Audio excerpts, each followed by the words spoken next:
Hello, everyone. I'm Gemma Star, and welcome to another episode of Manspeak.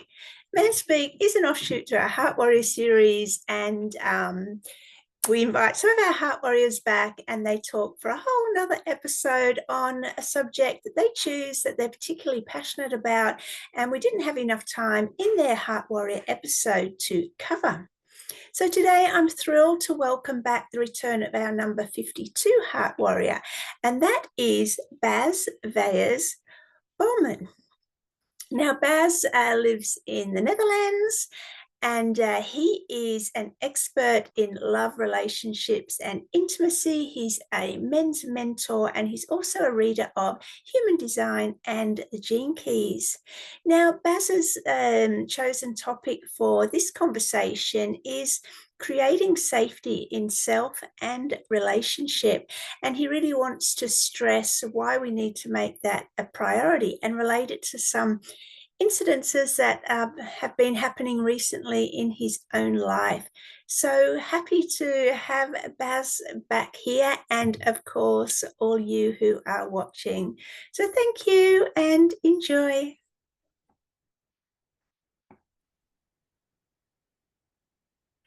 Good morning to you, Bas, over there in Holland. How's things? Good morning, Gemma. Things are going very well here. We are currently having the summer. I think you are in winter time, right, in Australia. But it feels a little bit like winter time because it's really not a good summer. Okay, all right. So you were our Heart Warrior number 52. And for anyone who hasn't watched that episode, that was a really dynamic, emotional episode. So I'd really recommend people go and watch that. And so now for Manspeak, your chosen subject is creating safety in self and relationship. Now, you mentioned that you chose that topic relating to some personal things that have been happening in your life. Are you able to share that? Yes, fully. Okay. I always think it's very important whenever you share things also from a coach or teaching role that you also have to bring yourself in. So I'm willing to bring myself in completely in this one. So yeah,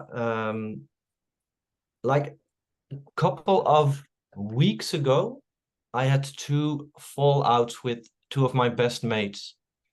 We had some arguments and I didn't feel seen. They didn't feel seen, and it ended up in us shouting at each other and really getting fully into it.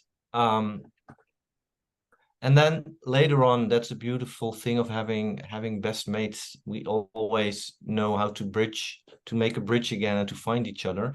So whenever we met or we were on the telephone, we were able to speak about it. And then what I heard from them was that they did not always feel safe with me.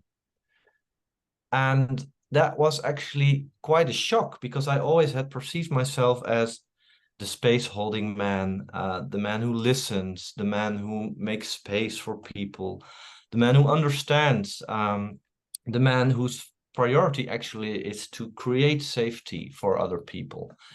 And to hear that back from these two guys that actually are very close to me was not only a shock, but it also made me very emotional because I thought I have done so much work on myself, on going into my shadows, looking into my patterns, knowing about my weaknesses and my strengths, and also bringing that into conversation and into connections with other people. But apparently there's still something going on that people might feel not fully safe with me. And that was for me like the starting point of going more within and doing the inquiry, not on my own, but also in contact with them. But I also asked my wife, okay, how is this for you? Do you always feel safe with me? And if not, can you please explain to me what is happening there so that I can have a more clear image of what is actually going on? And it was a very deep journey because I also had to go back into my childhood, and I had to look back into relationships that I have had with women, friendships that I have had that are not there anymore. So it was actually quite confronting. um, and there I realized that how do I say that? That without expression, there is no safety. And because like I have been in relationships and in friendships with people that I'm not very proud of, also not my behavior in these connections. There was a lot of drama, there was a lot of blame, there was a lot of guilt, there was a lot of walking away and withdrawing.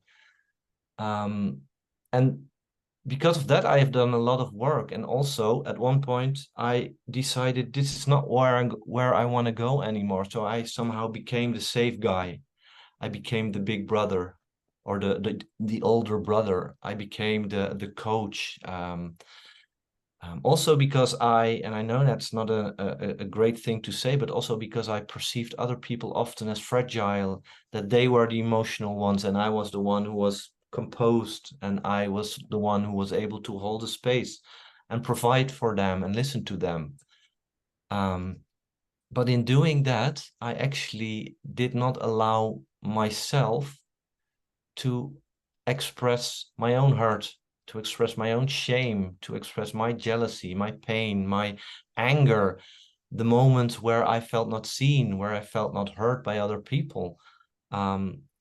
And while I thought I was doing this to create more safety, I actually created unsafety in these relationships. So in a nutshell, because it was a very deep journey that I went into, this is actually what made me realize how important going to unsafe places is to create safety. Mm. This is fascinating, Bas. So we've sort of said we're going to talk about self and relationship. Do you want to split it up and first talk about self and then later on move into Yep. relationship? Okay, so creating safety in self.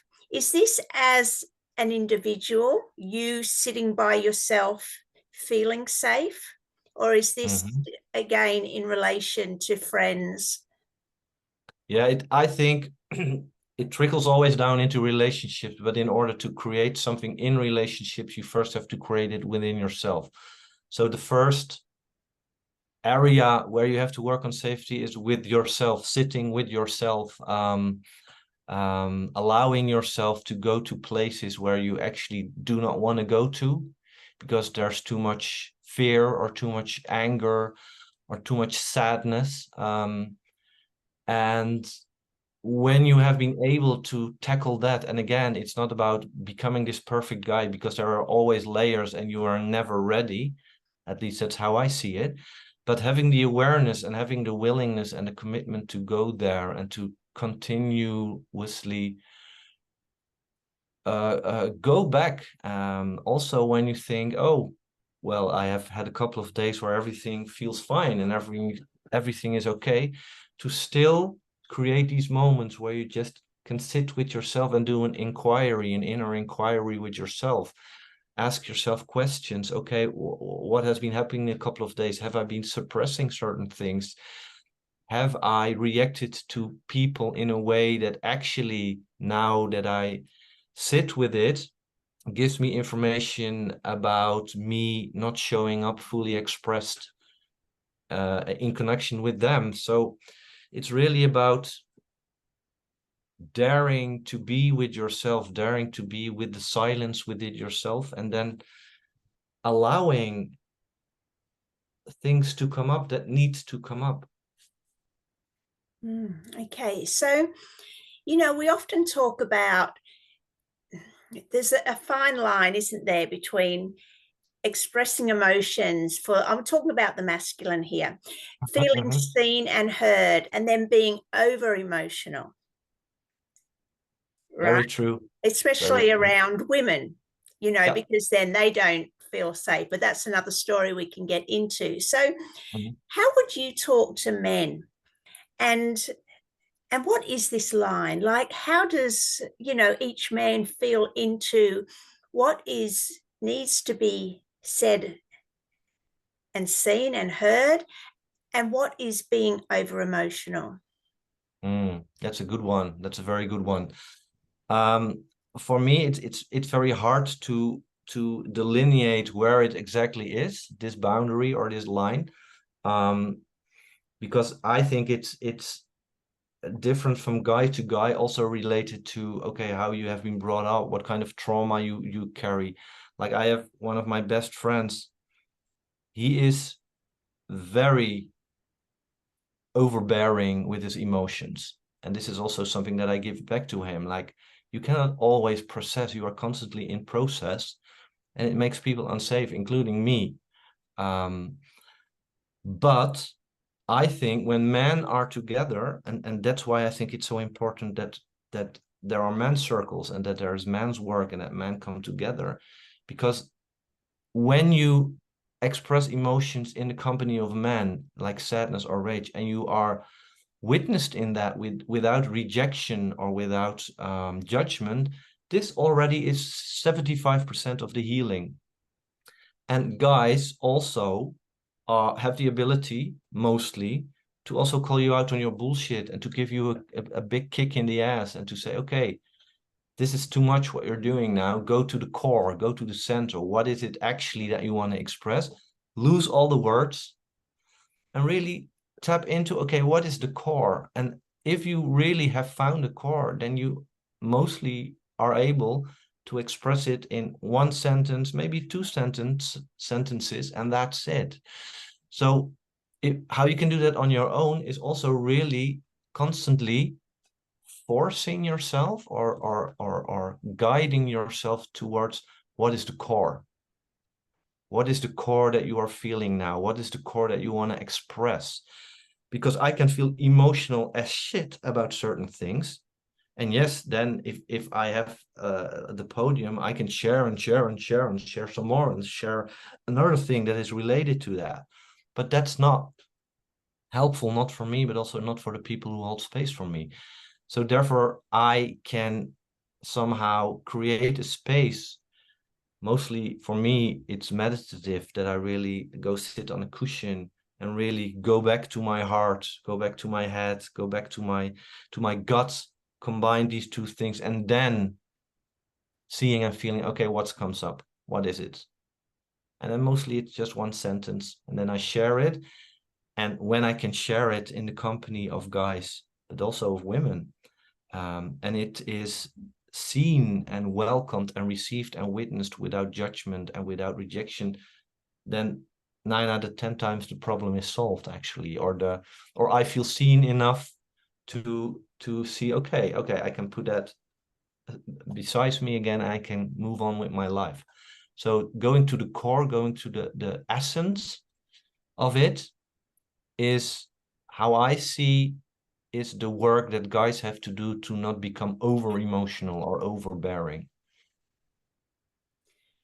Help me to understand, as a woman, what might make a man feel unsafe as an individual. We'll try and keep it, not into relationships at the moment and get to that bit. But as an individual, what sort of things make a man feel unsafe? Yeah. Well, what I can tell you about my own life, but also about the guys I have been working with and the guys I know, my friends, is when we come into places or we create spaces for ourselves where we're not allowed to feel. And for me, it's different than over expressing. Like, guys feel a lot. And this doesn't get enough attention, I think, but guys feel a lot. I dare to say that guys feel the same amount of emotions or feelings that women do. So whenever we come in a space or we create a situation for ourselves, or there are voices from our past that tell us to suppress certain things, or that you are a wuss if you share about that, or this makes us feel unsafe. So the ability or the openness to feel makes us safe. And if we don't experience that, that makes us unsafe. But also, when you think about tribes, for me, when I have the feeling that I constantly have to compete, and I know competition is a thing that many guys like, including myself, but when I constantly have the feeling that I have to compete against men that place themselves above me, or where I have to step into my more alpha role because there are men who actively place themselves beneath me, then I also feel unsafe because it doesn't feel equal. And I think for men, in the end, when you rip out of all the societal dogmas and conditionings, I think what we also crave is just equality, equality between guys. And I feel incredibly unsafe when I see guys, because they cannot feel or they cannot tap into their emotions, that they somehow place themselves above me or place themselves underneath me, become this humble, nice guy, because then it confuses me. And then I think, just share what you want to share. Like, I'm here, my heart is open towards you. I'm aligned, I'm rooted, I feel grounded. Just show me who you are. And if I have to like pull things out or tread lightly or move in circles around someone, that makes me feel incredibly unsafe. So I think these are the two most important things where many guys might not feel safe. Mm. So, going back to your story of recent weeks, once they relayed to you that they didn't feel safe and Priska helped you understand, did you Mm. were you able to recognize that in yourself? And were you just like not aware of it before? Or were there certain behaviors that you thought would feel safe to other people, but now you realize that they were unsafe? Yeah, I recognized it completely, because I also recognized situations where I felt the exact same thing with other people. Um, and what the most important thing that came up with me was that with me, I know that with me, many guys often block emotional expression or the expression of an emotion because we don't know what it is about. Our mind sometimes shifts in, and it can be such a saboteur. I know that of myself. Like, I don't show my emotions if I don't know what it is about.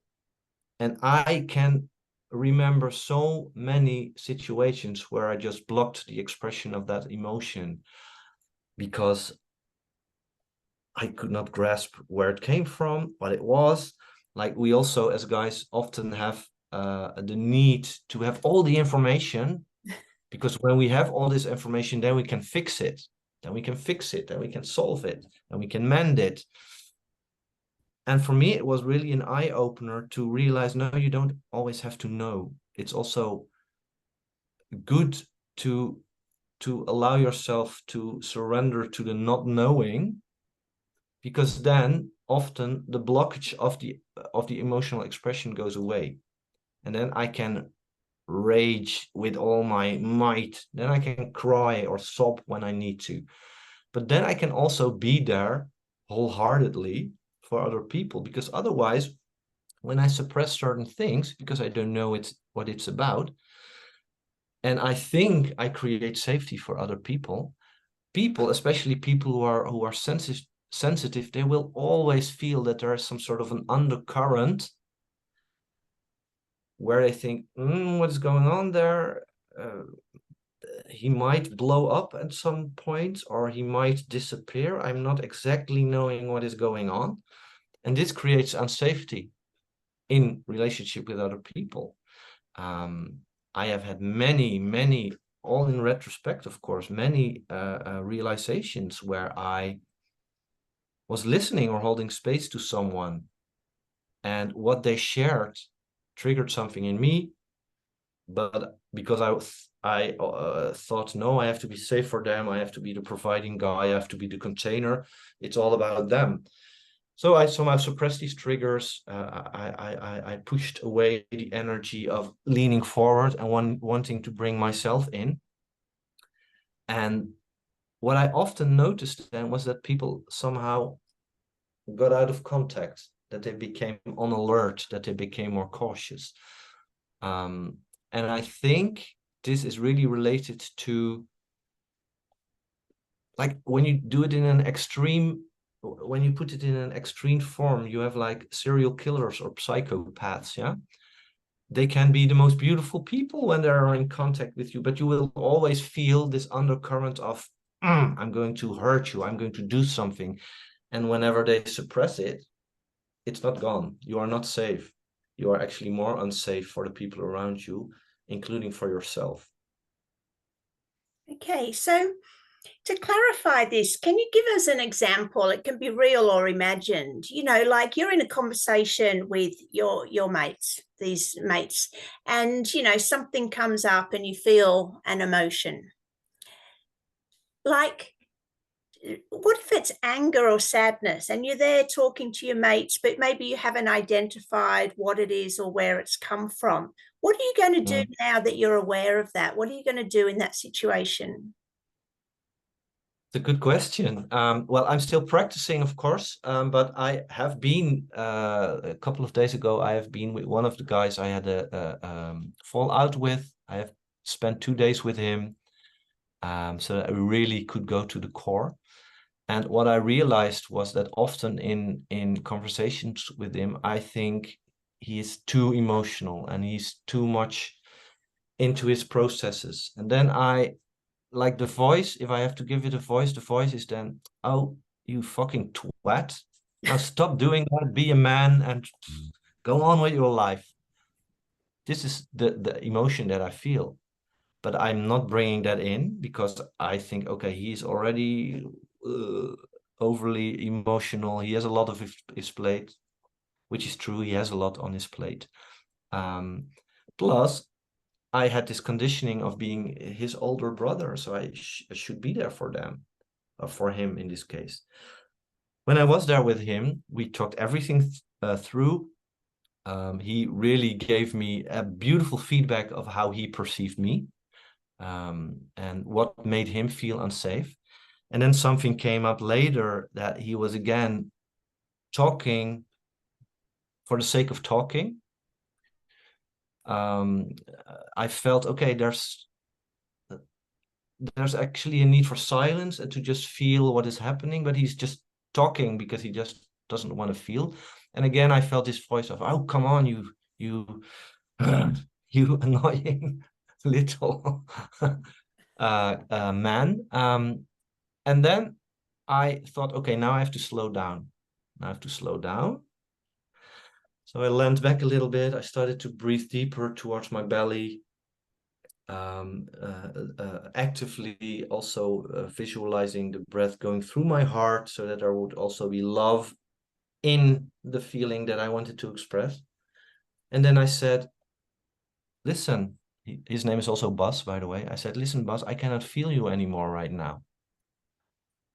I feel there's a distance, and it's not because you are expressing emotionally, but it's because you are expressing for the sake of not wanting to go into what is actually bothering you. And because this is happening, I cannot feel you anymore. And that actually makes me go into distance. And it also makes me a little bit sad because I cannot feel you anymore. And like we are good mates. I love you. But when I cannot feel you anymore, I also disconnect somehow. And this is not beneficial for me and not beneficial for you. So what can we do now to really slow down and get to the point? And that was a beautiful moment because then he also slowed down and he also started breathing into what actually was happening. And then we could connect again and could really share from the heart, okay, what is bothering you? And then I could also share from my heart, okay, when this and this happens, as a result of that, this and this happens within me. And it also reminds me of moments when I was little, when I couldn't make contact with my own dad, for example. So I was able to bring myself in there as well, which created this equality, what I was talking about earlier. And for me, equality creates safety. And because of that, the safety immediately was there. Funny thing also was that I always missed being just hanging out with him and being light and doing stupid things and working in the garden together, because it always was heavy. And then I also realized, because of this conversation I had with him, it's actually also logical that we were not able to create that lightness because there was not this safe base, this safe basis. And I believe that you can only go into lightness when the essence or the fundament is safe. So a lot of realizations also came up there about what is safety and how can you create it actually in relationship. Mm. So, I mean, Bas, you're very articulate when it comes to matters like this because, well, you're in into men's work and relationship coaching. So, you know, you can articulate it. And it sounds like your friend is also very aware to be able to articulate the process. So, you know, quite, I imagine, on one level, easier for you guys to have this conversation than many other men. True. So Yeah. let's talk to men who have never, you know, spoken to other men this way.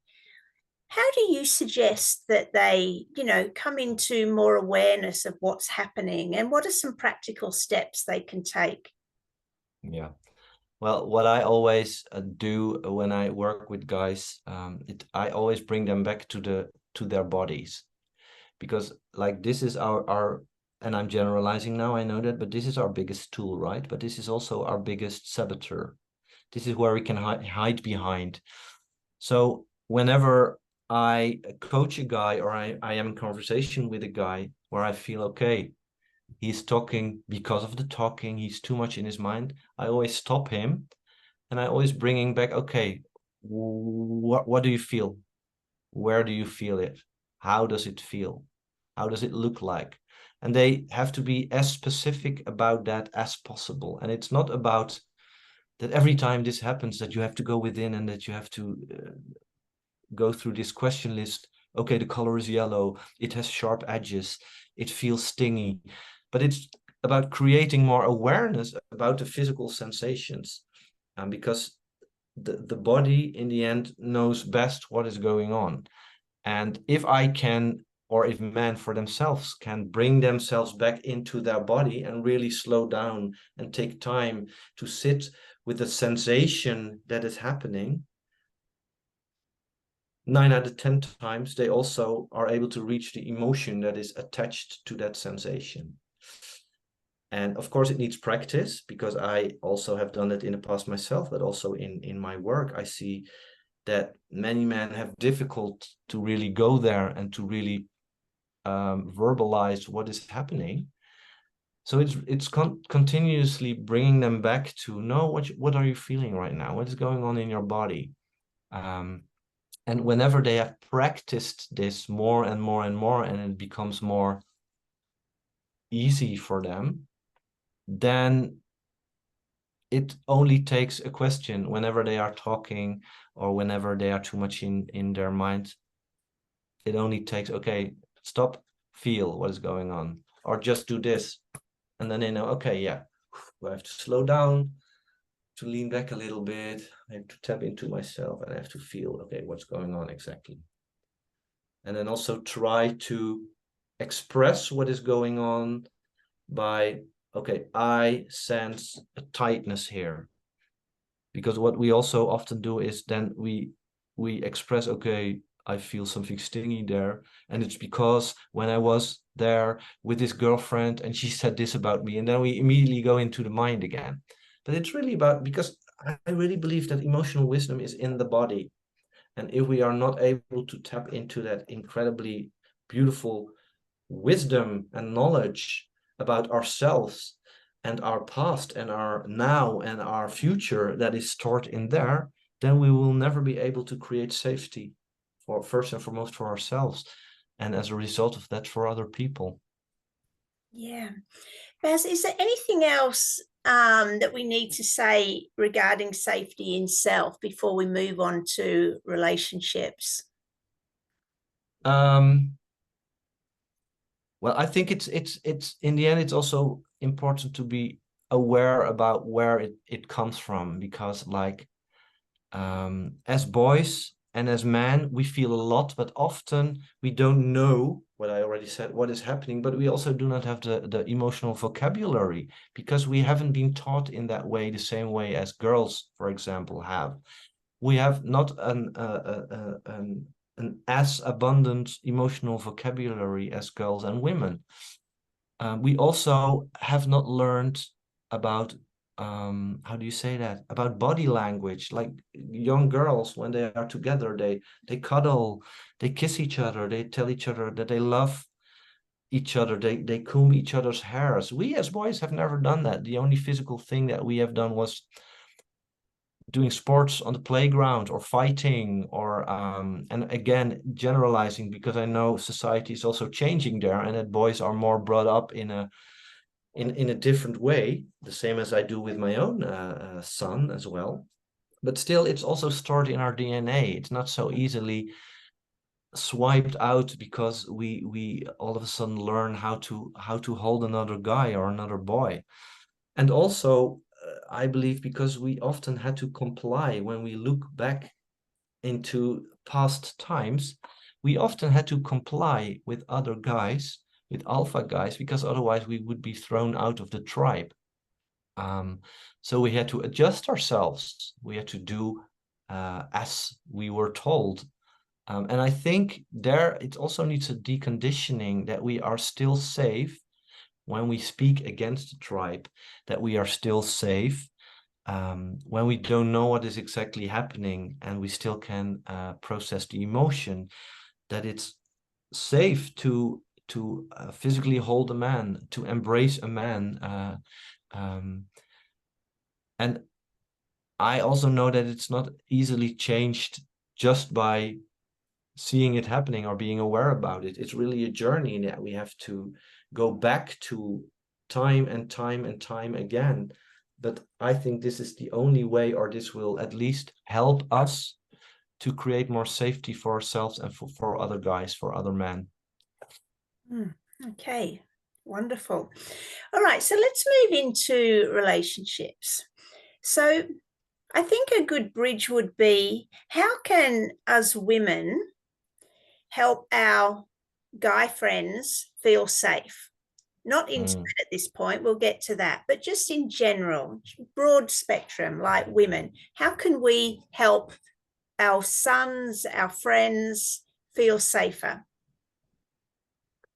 Well, I have a beautiful example there because I shared with Priska a couple of weeks ago about what had happened with these two mates of mine, and that it triggered me, and that it also brought me back into my own childhood, where I uh, dismissed certain parts of myself because of what my dad, for example, said, or what my mom said to me. So it was quite emotional when I shared that. And then what she did was she was starting to ask questions. Okay, what is that related to? And how did that feel? And is there more coming up? And I immediately felt my heart closing again. And then she asked, okay, what is happening? And I asked myself, what is exactly happening here? Why is this happening now? Because she shows attention, she is there for me. But then I realized, by the for me, and what I hear from many guys as well, we just want to express something that is on our mind, on our hearts. And whenever there are stories or questions all of a sudden attached where we are somehow forced, it feels like force, and I know this is not what she was doing, but it felt like force to explore more and to go deeper and to see if it was related to other emotional parts within myself, then I really lost track. So I just want to share something, and how you can help me, and I think how women can help other men, is just by saying, okay, I hear you. Wow, I understand that this must be painful and difficult for you. Is there something that I can help you with? Only that.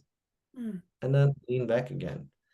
And also not always trying to fill. I think we also talked about it in our first conversation, because what women also tend to do is whenever a man stops talking, that she fills in the gap or the silence with more questions or with how she sees it, what happens within her life.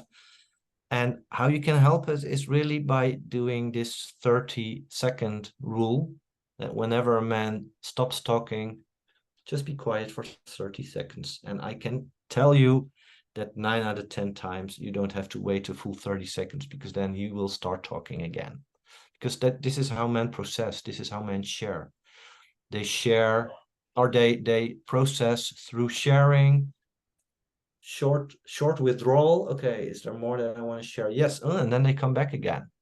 And whenever you take over, it's the end of the conversation. So that's what a woman can do to make a man feel more safe.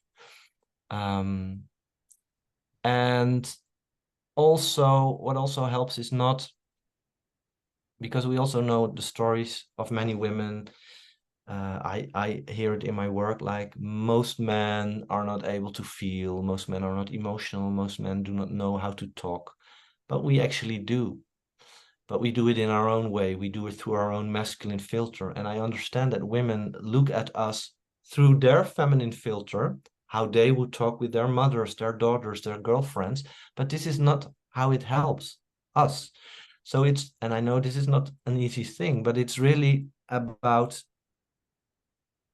actually what women should do is just be in their feminine and lean back and receive, be receptive, and just listen. And when they feel that their husband or their brother or their son or their father is done, then they can lean forward again and say, oh wow, that's so beautiful. So beautiful that you share that with me. And also sharing that they trust in the fact that we will reach it to the other end.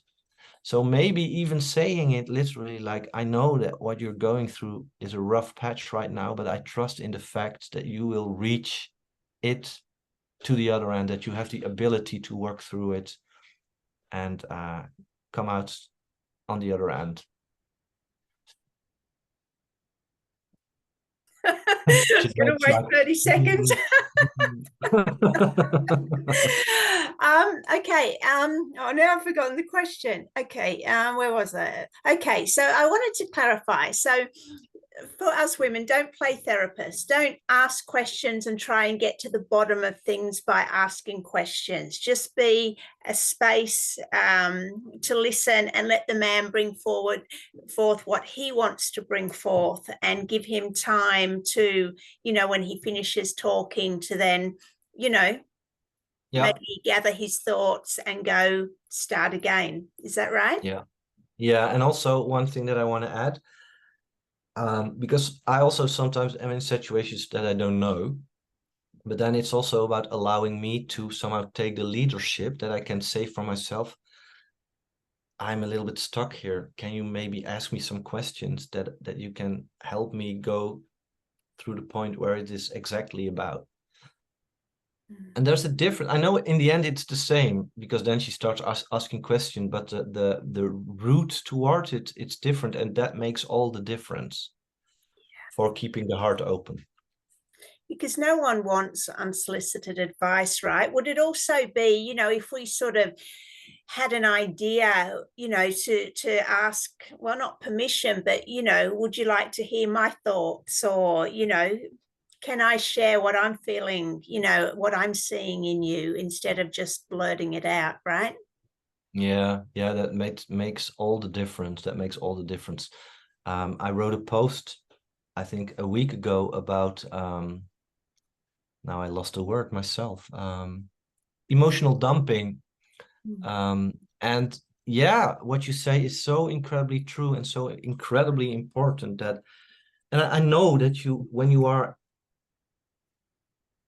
as for example, as a woman, you are in your emotion because he done something that irritates the F out of you, I know that you can not always go back, sorry, to this place of composedness to say, okay, there's something going on. Are you able to listen to me? Or sometimes you just have to blurt it out and then just trust in the fact that what happens next will also be beneficial. But yes, asking consent, especially when a guy is sharing something from himself, this is, yeah, wow, yeah, that's true. That's very important, and that really helps also in creating safety. But also in the other way around, if a woman wants to share something with her man, it's always good to ask for permission or for consent, because maybe he's not there with his mind. Maybe he's thinking about things on his work, or he's annoyed about other things, and then he anyhow cannot be there fully for you. So if you want your man to be fully present for you, yes, ask him for consent. Yeah, and especially those of us that, are sort of, really into the, awareness and consciousness. We've done so much work on ourselves that, we think we can recognize it in other people quite clearly. But yeah, no one wants often to be told, they need to come to their own realization. So I think that's, yeah, such a huge point, Bas. Yeah. So moving into relationships, I mean, this idea of creating safety, are we only talking about expressing emotions, or are there other aspects where that non-emotional aspects where a man might not feel safe? Yeah, well, yeah, I think like when you go to the nitty-gritty, like the domestic life, and I know this is an example that has been milked out, but it is a good one. Like when men help in with the housekeeping, household. Whenever I do something in the house, and Priska, for example, I'm always responsible for cleaning the bathroom, yeah? Because I like to do it. I put on music, I dance around a bit, and then I clean the bathroom. Whenever Priska would come and would say, next time, can you do that differently? Then I can tell you I will never clean the bathroom again. Yeah, yeah. Oh, And this. then my little boy comes out and throws the bucket at our feet and say, okay, you do it then. Right. And this really like the example is like the dishwasher, how a man puts the stuff in the dishwasher. And this creates unsafety, and of course not as heavy as when it's connected to emotional things. But yeah, because what you actually say by doing that is, I don't trust in the fact that you can do it well. And as you know, like one of the biggest wounds of man is that we are perceived as not good men, as not enough. And these things add to that wounding. Yeah. That adds to the fact that we feel disrespected. And I think, as you know, also, Gemma, that respect is one of the top priorities for men. We want to feel respected, right? Maybe even more than feeling loved. And all these things add to the fact that when it happens to me, I feel, I don't feel you see me. I don't feel that you think I'm ready to make decisions of myself. You think I cannot do the most easy stuff in a proper way. Dun, dun, dun, dun, dun. And when too much of these things happens, yes, then I'm gone. And I think many men with me. Yeah, the reason I laughed is because, I've got two sons. So as teenagers, I went through this, and it's tough, like, well, I I know. mean, they don't even, like, okay, so they'll just stick a few plates in the dishwasher, and, we've got sort of our certain way that we do things. But so what do you recommend? Do you recommend that we say, let's go on into teenagers, because, this is like, can I say to him, look, this is well, for one of a this is a better way to do it, or just let him do it his own way? What would you suggest? I mean, not now, Yeah, they're older, they've left home, but for mums that are and dads that yeah, I know because I have two teenagers myself, one of 15 and one of 17. So I know exactly the struggle.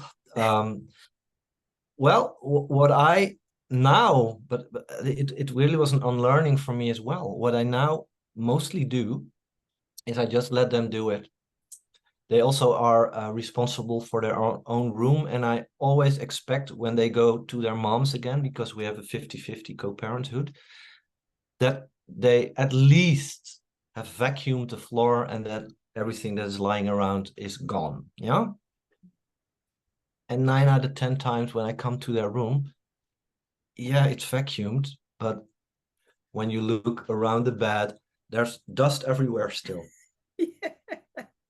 And then I think, yeah, okay, they did what I asked. They did it to their best knowing. They did it how they thought it would be right. It felt good for them because otherwise they would clean up the dust. Yeah. Um, and then mostly I just let it go. And maybe that's easier because I'm a man and I know that I also sometimes just want to be left alone and do my stuff.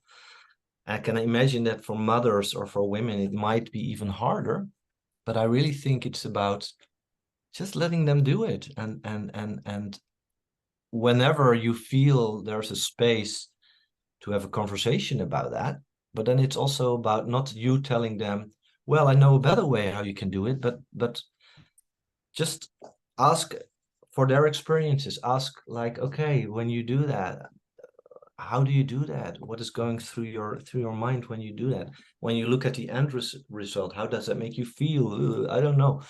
But really also allow them the possibility to express instead of hoovering over them as the big mama saying, that's not how you do it.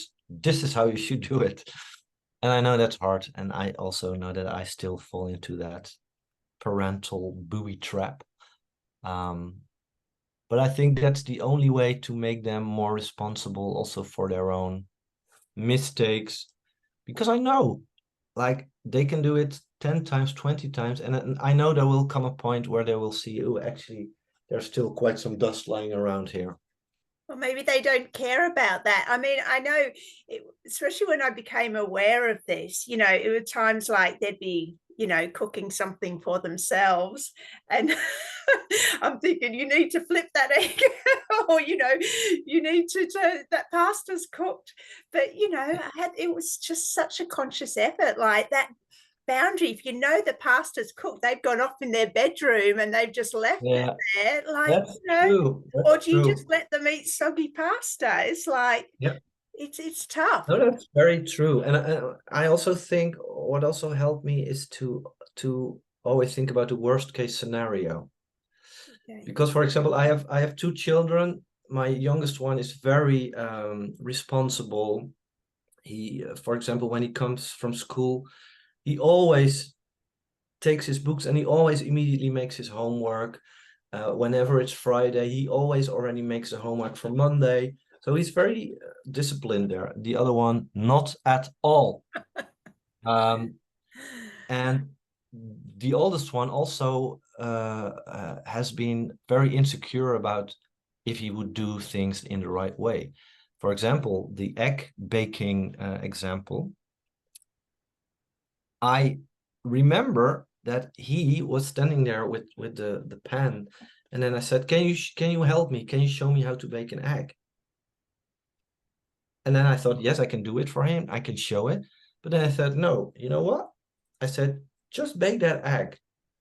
And the worst thing that can happen is that the egg will be burned, or that the egg will go over the brim of the saucer and will fall on the stove. Then we clean it, or we throw the egg away.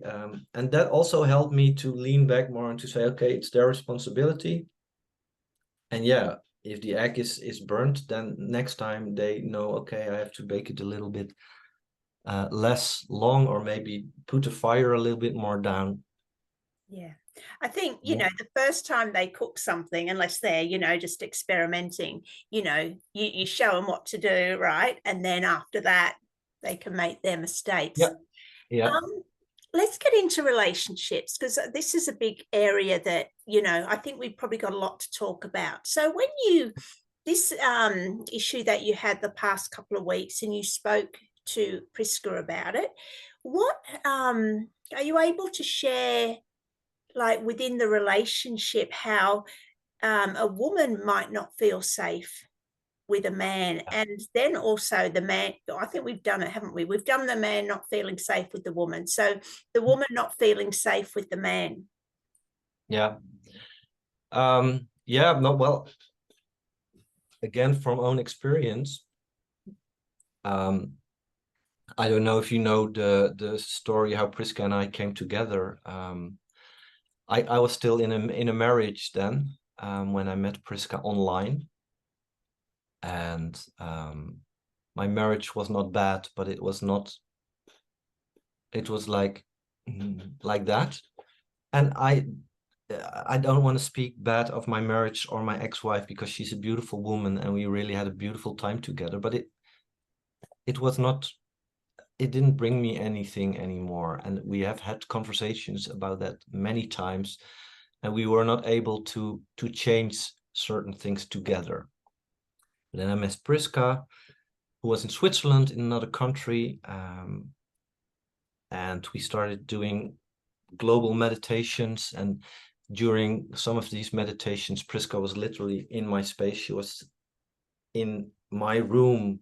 I could feel her, touch her, smell her. So that was like mind blowing and also scary AF, because I never had experienced that. And then we started connecting and I fell in love with her.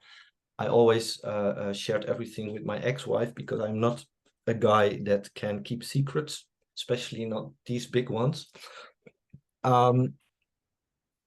So the start of our relationship also was quite difficult. Then Priska came to Holland. First, she lived on her own for 6 months, and then she moved into my place. And because I had seen how my mom had treated my mother when they divorced, like totally leaving her alone and letting her figure out her own stuff, I knew this is not how I want to do it. So for a long time, my focus was on my ex-wife instead of on Priska. Because Priska is a strong woman, and I thought she will manage. And hey, she has me anyhow, so she knows I'm choosing for her, right? Which made her feel incredibly unsafe. I didn't realize that in the moment. And every time she came up with things, like for example, my ex still had a key of our house, because the kids were small, and whenever we would not be around and they would need something from the house, then they could use the key and get it. Yeah. This made feel Priska incredibly unsafe, but I did not have the capacity back then to see it for what it was. And I always had arguments to tell her, no, we have to leave it this way because that's better for the parental connection. It's better for the kids. Up to a point that she really broke out and she really started ranting and raving. And that was a moment where I thought, shit, what have I done? Like, the beginning of a connection between people is so important, and I have made her feel so incredibly unsafe. Also related to situations from the past, because like it's never one thing. Like, I think women have experienced so many situations in their life where they felt unsafe with men, throughout centuries, throughout decades. And I think this is also still within their DNA. For example, I'm a little bit jumping from one topic to another, but just to make it clear, I love to sometimes claim Priska as being mine, my woman. Of course, all in the framework of her feeling as free as she can be. But this makes me feel masculine. It makes me feel sexy sometimes, and her as well, because there are moments that I really can claim her, and it's beautiful. It's beautiful. And I also know now that there are also moments where I cannot do that, where I have to tread lightly, because then all of a sudden with her the echoes of the witch hunts, for example, come up. The smell of the pyres where the witches got burned, or the moment when she was younger, when she was out clubbing and the guy in the club grabbed her ass and forced his tongue into her mouth. These moments sometimes just come up, and then I know this is not a good moment. I have to tread lightly. I have to hold space for her. I have to be her for her. I have to show up in my safest masculinity possible to make her relax again, to make her open her heart again. And this is very important for guys. It's really to, how do I say that? What we need to learn is to pick up the signs of our female partners, to observe her. And I know it, like, it can feel unsafe as a woman if you feel your partner is constantly observing her. But in the end, it really will help you to see whenever the moments are there when she feels unsafe in her body, unsafe in a situation. Then you can see it in the way how she moves her hands, how her breath goes, how her eyes move, how her energy shifts. And if we are able as men to pick up on that and to educate ourselves in these areas, then we can help women feel more safe in situations where they feel unsafe, related to you, something that you did, but also related to experiences that they had in the past, or maybe in former lives even. Did I say everything I wanted to say about that?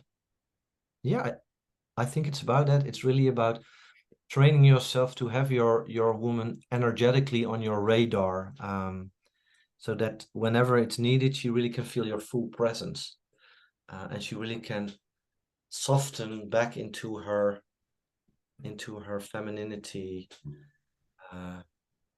that her womb can soften again, that her heart can open again. Does that make sense, Gemma? I'm rambling a little bit, I think. Oh, definitely. And I mean, as women in our full sort of feeling expression, we're so in the now. And, yeah, this what you said about, claiming us, some days we just want to be thrown on the bed and claimed, and other days we're like, hey, I'm my own woman. And it Yep. must be really hard for a man to juggle this, because you're not mind readers, and you're maybe not as intuitive and able to pick up on the smallest, shifts in mood and feeling. So how can we help men understand us? Mm. Well, I think also from own experience, but also from conversations I had with men and women, it's just about verbalizing it. Because what you say, and that's a very important one, without going into blaming, but many women expect from their guys that they always know whenever there's a shift. They expect us to be mind readers. They expect us to feel and sense the energy at all times. And we simply can't. We cannot do it with ourselves. And definitely not with you. So it's really about just verbalizing it, just saying whenever I put my arm around Priska, and well, I mostly know now when I have to just back off and hold space for her, because I know now with her it's really about all of a sudden that there becomes a tension in her back or something in her breath. But yeah, many guys don't know it. Also, many women often do not know it when it happens. But then it's really about expressing what you feel in that moment without becoming accusatory, just sharing, okay, I think I need some more space now, babe, or Can we just sit on the couch and just talk? I don't know, but just verbalize, because we are visual thinkers, but we are also auditive. What's the word for that? Auditive? Thanks. Yeah. And we pick up what we hear, and then something happens, we can process it and we can bring it forth in our own special way. But then we first need to get the signs from the feminine. Yeah. Yeah, and is an important piece of this to not take things personally. Like, our emotional flow is generally about us. And even if it's about, the man, it's, something that we have to, um, feel into within us, Mm. and not project or emotional dump. So, this thing about not taking things personally, if, one day we want to be thrown on the bed and the next day we don't, and that's have you got any tips for men, regarding that? Yeah, it's also there, I think, for men. It's what I always, because we have lost the ability to come from curiosity. We always come from a place where we know how our partner reacts in certain situations. Whenever she comes angry, it always looks like that. Okay, this situation always triggers her into XYZ. And we lost the curiosity, and we lost the ability to ask different kinds of questions. So what always helps me is to observe what happens, and then instead of going into, she doesn't think I'm sexy, she doesn't think I'm masculine enough, to make literally this movement and to think, okay, but why would that happen right now? Because is it really about me? And then just ask questions. Okay, what's happening right now? And also, you can also sometimes share your insecurities there. You can also just say, is it because you don't find me attractive now? Or I always think transparency is the biggest healer in the world. And whenever we are not transparent, and whenever we don't take the time to express things, I said it in the beginning, without expression, there's no safety, then the stories in our head will build up, and then we will automatically being forced by ourselves into the space of, you see, I'm not good enough. I'm not good enough. I'm going to withdraw. Bam, heart is closed again. And I think if you are able to really, come from this place of curiosity, then you will find out so much about the dynamic between the two of you, and you will also learn so much about yourself, that in the end it will only bring more peace, more safety, and more clarity into the relationship. Yeah, I think this is a huge piece because, if a man takes things personally and, either feels rejection or anger or, reactivity, then it comes Mm. back on us as women to have to micromanage our feelings and our expression, as to, because we're more worried about how he'll take it rather than just being free. And then it's just a downhill spiral from there, right? So, Yeah, yeah, a really important piece in relationships to have a conversation about this and, sort of really get to know your partner, right? definitely. And there was one quote, I don't know who wrote it, that now comes up.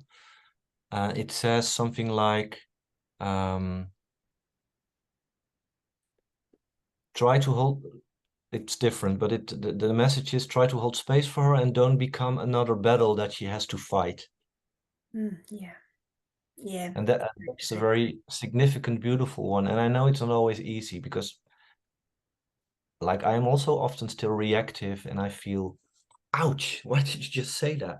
But it's really, yeah, it's really about realizing, no, it's not about me, actually. It's never about me. Of course, when I do things and she reacts in a way, but in the end, it's about her feelings in reflection to what I have done, or in reflection to something she saw on YouTube, or like the neighbor said to her. And we can only create this safety and this space if we don't immediately jump on it and become accusatory or withdraw because we are hurt.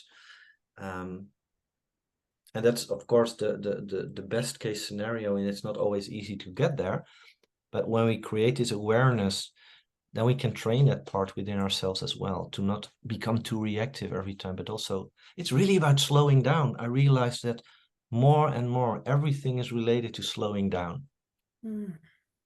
And how important is it for a woman to not just, as you said before, emotionally dump? Or, I mean, freedom of expression doesn't mean we have to say everything that's on our mind, right?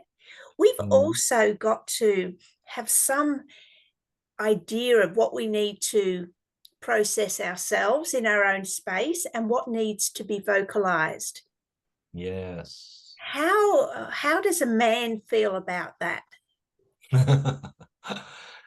um, yeah, I have said many times, now many is not true, it's exaggerated, but I have said, there are times that I said to Priska, okay, I'm not here for that.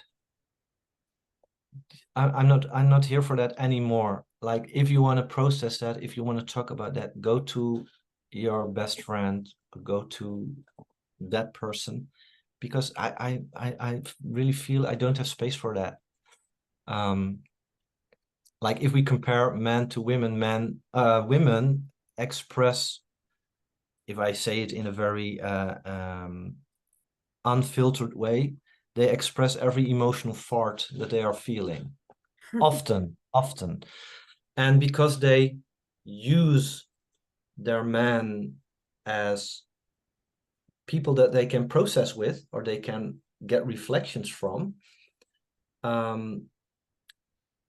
they also do not use the ability to first sit with it themselves or with another person to really feel what I also talked about this knowing or this not knowing, to really feel, okay, what is actually going on here, and what is important for me to share right now. That they also somehow take responsibility for their own emotions, instead of wanting their husband to help processing it, or maybe even to fix it, or to continuously hold space for that. Because with that, you also give away your own ownership of the emotional processing, often. And I think as guys, and of course, it's about practice, and it's about doing it in a loving way so that she feels, okay, he's not rejecting me right now. But I think as guys, how we can help our ladies is also by sometimes saying, I know you're going through the same thing as next week, but I am not feeling that I have the space for that right now. So, or phone a girlfriend, or try to do it on your own. And of course, you can come back to me and we can feel into if I can open up for that then. But for now, it's a no, because I want to be present. Whenever you share something that is important, I really want to be present, and I don't feel I can be present for that right now. I think this is another big bit, Bas, because the guys that haven't come into this space that you are able to say no, like the nice guy that thinks that, if he's always there to listen to his woman, especially, some women are very expressive and say, we'll just share everything just because, maybe to fill in the silence as well, right? Mm. So what are you going to say to those guys to let them know it's okay to say no? I don't need to listen to this, without it coming across as rejecting her. Yeah.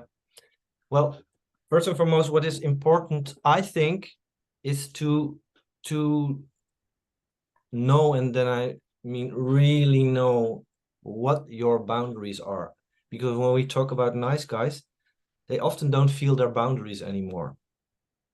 And this is related to not being in connection with their bodies, so that they cannot pick up the signs the body gives up. They don't feel the sensations anymore that actually, when you translate it, it would be a boundary. So it's really also there about bringing them more and more into contact with their body and feeling, okay, when you're in a conversation with your girlfriend or your wife and she says something, slow down and feel, okay, what does that do? Do you feel a tension in your chest? Do you feel that you cannot swallow anymore? Do you feel like that your neck cramps up? Because these are all signs that have a meaning, an important meaning for you to also express yourself in whatever way, but also to create safety for yourself and as a result for her.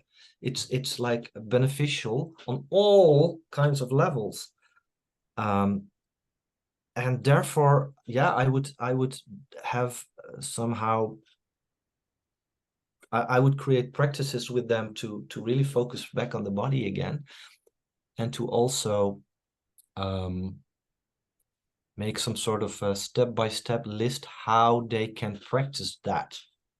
So, for example, if they would go into a conversation with their woman, or maybe safer with a colleague or a friend, that they would actively and consciously go into that conversation knowing, okay, I'm going to practice this now. And maybe they can even express it. Okay, I have a difficulty with boundaries. So in this conversation, I'm going to practice that. So you know that I might react in a way that I have never done before. Again, transparency is vital there, I think. And then just look what happens. I also have had guys that really were not able to express a boundary, and then I offer them, maybe you can just use some sort of a safe word, that whenever she does something or says something and you feel, oh, it's too much, and you don't actually know how to express that, just say the word to her, and then she knows, okay, I have to back off a bit, and we have to do it a different way, or I have to create space for him to see if he will be able to express a no or a boundary.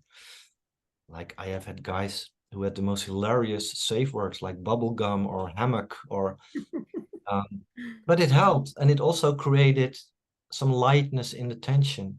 Then he said hammock, and then she also had to smile. We are there again. And it's not that you then in a conversation constantly have to say because you don't know what to do, but it can be a tool to create a more safe space where you can build something that benefits the both of you in that situation. Yeah, so good. Okay, so is there anything else that needs to be said in this conversation regarding creating safety?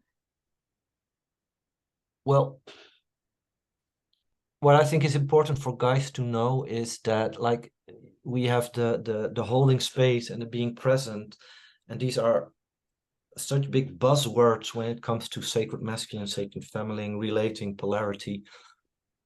And I have had many guys who say, oh yeah, whenever it's needed, I will hold space for my woman. I will be present for her. And I think it's important to know that you should not underestimate holding space for your woman, because it's not that easy. In order to hold space or to be present, you first and foremost have to be present with yourself. And in order to be present with yourself, you need to have the ability to really, really go deep and to really know about your shadows, to know about your edges, to know about your strengths, your weaknesses, your peculiarities. Because otherwise she will also, what I also shared with in friendship, she will also always feel this undercurrent of, I don't know, but I cannot grasp exactly what's going on there, and that doesn't feel safe. And when you bring that into the container while holding space, you will never really feel space, because she has unconsciously feels the need that she also has to hold you somewhere, or to hold your unexpressed, unprocessed emotions, which as a result of that will also force her into her masculine. And then she will never feel safe to be fully expressive in that very moment. So don't underestimate what holding space and being present means. It's not just some thing that you abracadabra from your big magic hat. It really takes practice, and it really takes depth to be being able to do that. Yeah. And also, as you're saying that, I'm thinking, in the everyday life of relationships, we might not recognize it that we're feeling unsafe, like subtle things that you were saying about now. It might come up as annoyance or frustration or Mm. anger, or just knowing that something it isn't as good as maybe we know or we hope it could be. And we might not realize that, especially as the feminine, it's because we're not feeling safe emotionally, or with the masculine. So I think, is it important to sort of just feel into all feelings, and maybe they all boil down to fear or love, and fear is has to do with safety. Yeah, definitely. And also what I realized, for example, like anger is, and again generalizing, but anger often is the go-to emotion for men.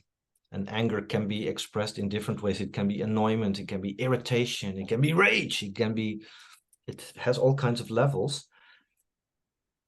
But anger always is a secondary emotion. It always masks a deeper sadness of not being seen, not being perceived for who we are, not feeling respected. Um, it's always related, or it's always masking a certain pain that we often do not dare to go to, because we don't know what will boil up. It will be, whenever we reach that space, maybe Pandora's box will open and we will get overflown by all these heavy emotions. So there's a big fear there for also going there, going into that sadness and going into that pain, because of course we have been taught that it's not masculine to feel these things. So we always suppress it by the go-to of anger and pushing away. Anger is this, and sadness is more this. And I think, by the way, last thing to how women can also create safety for men there is to also help them reach that underlying emotion. And it doesn't have to be by a lot of talking. I remember one time when Priska did something that made me so incredibly angry that I ran into the kitchen and I started bashing the door of the kitchen cabinet. And then the only thing Priska did was come to the kitchen. She had to face me and she just placed her hand on my heart. And then immediately I was under to the sadness that was underneath it. And I started to cry, and that was the release that actually was needed for that. So women can also help men to move to that more feminine space of flowing through the actual emotion. Mm. And what about things like finances or career or all these other aspects that are in a man's life that he might be worried about, which is a lack of feeling safe? How can he manage these emotions? Well, I think that he can manage these emotions to create a beautiful, safe network of brothers where he can talk about these things, where he can deflate about these things, where he can be carried by equal masculine beings in these things, so that he also doesn't have to, quote unquote, bother his woman with that. Because again, if he is constantly feeling worried and unsafe about finances, about career, about work, he will not make it any safer for her if he is constantly expressing and processing that with her. So I think it's really important for guys to have a network of guys where they can share about these things, so that he doesn't have to bring it into the container with his loved one. And that he can stay also energetically in that pole of containing and provision and protection. And again, it's also okay to break down in front of your lady, and to be sad, and to sometimes put your head into her lap and allow her to hold you there. But I think in the end, related to what you shared in the beginning, like being over emotional feels also unsafe for women. Therefore, it's important that you have your man container there to process through the big life fears, actually, so that you don't have to bring that into the container of the love relationship. And I think this is what is also lacking a lot with many men nowadays, that they don't have this network. Do you think, like, I'm the subject of the man cave, like that men need space and they'll withdraw and they'll go and deal with their emotions, either with other men, but also by themselves. Can you explain this to women? Because often women will see it as a form of temporary abandonment. But how important is it for women to give men that space to process their emotions and not, again, not take it personally? Mm. Yeah, I think women, how this can create safety for women is if they become more and more aware about where does it come from. Like what I talked about in the beginning, we did not learn the same emotional vocabulary as women. So we need a longer time to really get what it is about. Plus, knowing is also a big important thing for guys. And I know, like, when I look at Priska and other women, I know women are more easily to express emotions when they actually are not know when they actually do not know what's going on in that moment. Like I have had many moments where Priska was sobbing and I asked, what's happening? And she said, I don't know, but I just have to express. This feels unsafe for guys because we want to know, yeah. And I know I shared earlier that it's also good for us to become more aware that we do not always have to know, but it's still a big thing in our emotional processing that we want to know, that we want to get to the core. And we do that in withdrawal. We do that with being with ourselves, with licking our wounds, with thinking about, okay, what happened just, with reaching out to a mate to talk about, okay, well, what just happened? What is your reflection on that? And I think when women are able to realize that this is necessary, this is key for men to be able to come back to her and start connecting with her on this beautiful emotional level again, that he has to do that, and that it has nothing to do with her, and that she can even visualize a cave where, like in the old days, where the priestesses brought offerings, that she can literally visualize like a little man temple where she places an offering in front of the entrance, and it can be like a little bowl with honey in it, or I don't know, just create your own thing, so that whenever he comes out, he also feels, okay, she understands why this was important for me in that moment. And many women, instead of placing a beautiful bowl of honey in front of the entrance, they place a bowl of vitriol or acid, or because they feel, he just left me when I needed him and he withdrew. And I really think it needs a shift, and also more understanding about, yeah, how men process and express emotions. Yeah. Help us to understand as women, is it from, your experience with yourself and with men, is it, men will have this pattern of coming closer and then withdrawing, coming closer and withdrawing, because I've heard it's because, they'll come close and they'll get vulnerable and they'll open up and then they'll just need to withdraw for a bit. Actually, it was John Gray who spoke of this, and he said because when men become closer, they get a drop in testosterone and they need to withdraw into their own space to boost up their testosterone levels again. Yep. your experience? Definitely, definitely. And I cannot, when I hear that from you, it immediately makes in my head, yes, that rings so incredibly true. It's not that I had like the knowledge of, oh, whenever something happens, I feel my testosterone drop, but yeah, it rings incredibly true. And also being close, and I'm not like being sexual with a woman close, it's easy.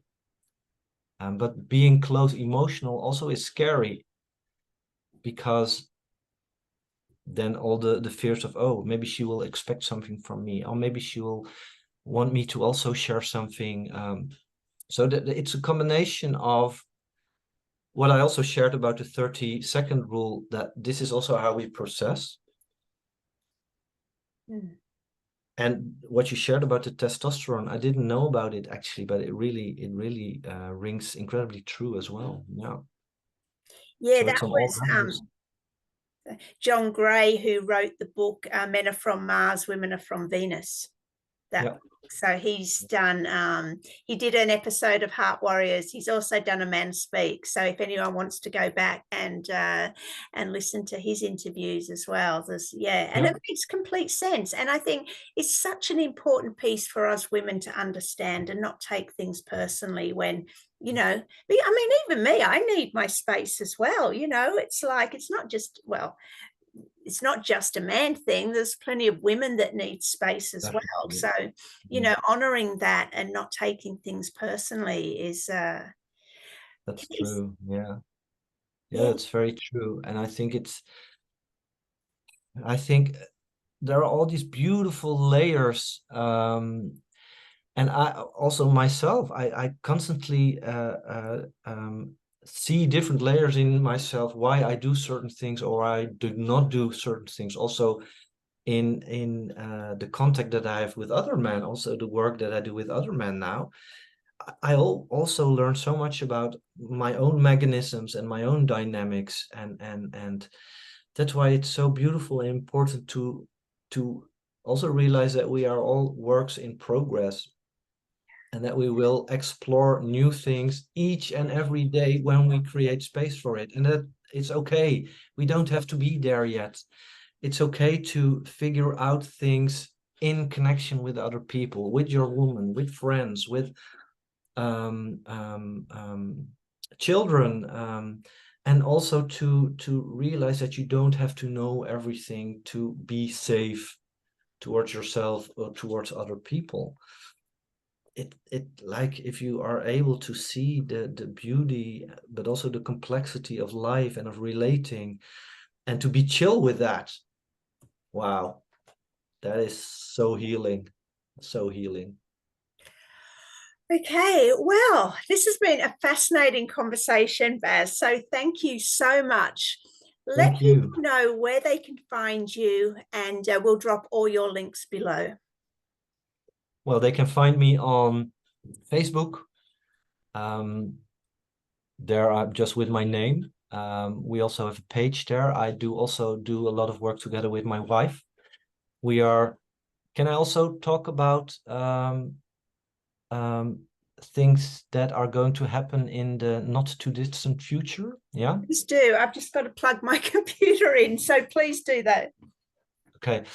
My wife and I together are currently launching a program that is called the Heroes Gamma's Mystery School. And it's really about these things that we have been talking about, but much more. It's really about creating safety, but also educating ourselves more about the sacred masculine and the sacred feminine, how we can start co-creating together, how we can support each other.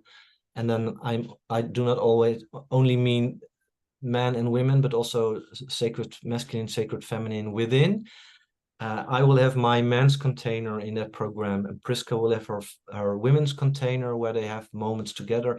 Plus, there are moments that we come together as men and women where we will really go deep into topics to create this heroes gammas, this sacred marriage within, but also between men and women. And this will start in September.